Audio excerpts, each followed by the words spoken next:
আপনি দেখছেন news now, আমরা জানি কোনটা খবর।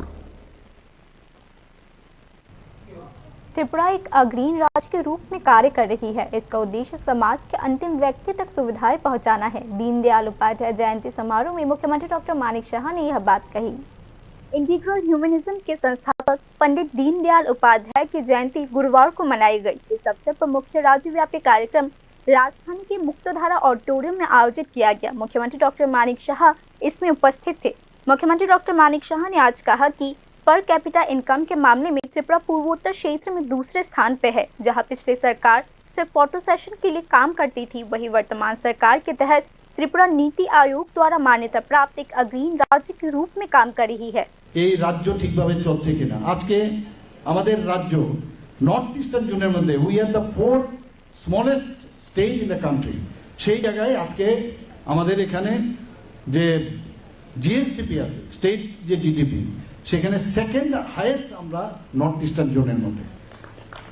পার ক্যাপিটা যদি আমরা আজকে দেখি, পার ক্যাপিটা ইনকামে আমরা সেকেন্ড হাইয়েস্ট নর্থ ইস্টার্ন জোনে, অর্থাৎ এবং ফ্রন্ট রানার নীতি আয়োগ থেকে ডিক্লেয়ার করেছে ফ্রন্ট রানার স্টেট ত্রিপুরা। এই যে বিষয়গুলো আমাদের এখানে যে ন্যাশনাল ক্রাইম ব্যুরো তারা কি বলছে যে ত্রিপুরা নিচের দিক থেকে ল অ্যান্ড অর্ডারের দিক থেকে এবং থার্ড পজিশনে।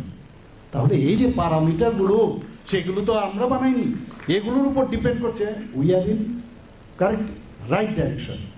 তো সেই চিন্তাধারায় আমরা চলছি। আগে আমরা দেখতাম কমিউনিস্টরা কি করেছে, কংগ্রেস কি করছে, শুধু মানে ফটোশটের জন্য এইসব করে, কিন্তু আমরা এই দিশায় আমরা চলবো না, আমরা কারেক্ট ডিসিশনে আমরা যাচ্ছি। मुख्यमंत्री ने आज यह भी कहा कि वर्तमान राज्य सरकार समाज के निचले स्तर के अंतिम व्यक्ति तक सभी प्रकार की सुविधाएं पहुंचाने को सर्वोच्च प्राथमिकता दे रही है।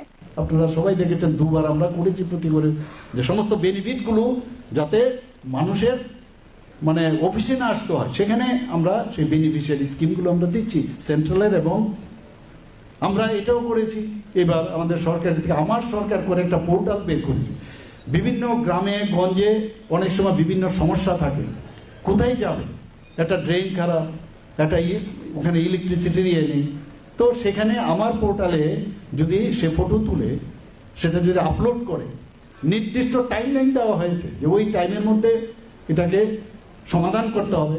সেটা না হলে নেক্সট এসডিএম লেভেলে না হলে ডিস্ট্রিক্ট লেভেলে, শেষ পর্যন্ত মুখ্যমন্ত্রী এবং চিফ সেক্রেটারি লেভেলে আসবে। টাইম লাইনের মধ্যে এই যে মানুষের জন্য কাজ করা, সেই কাজটা আমরা করছি।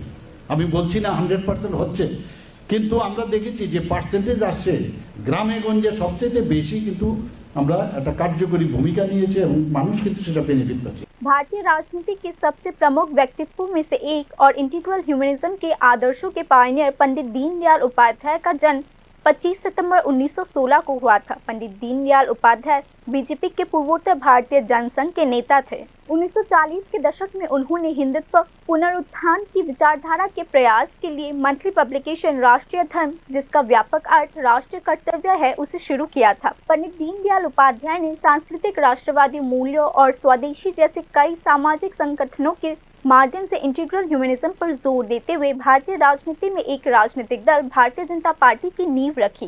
Bureau report news.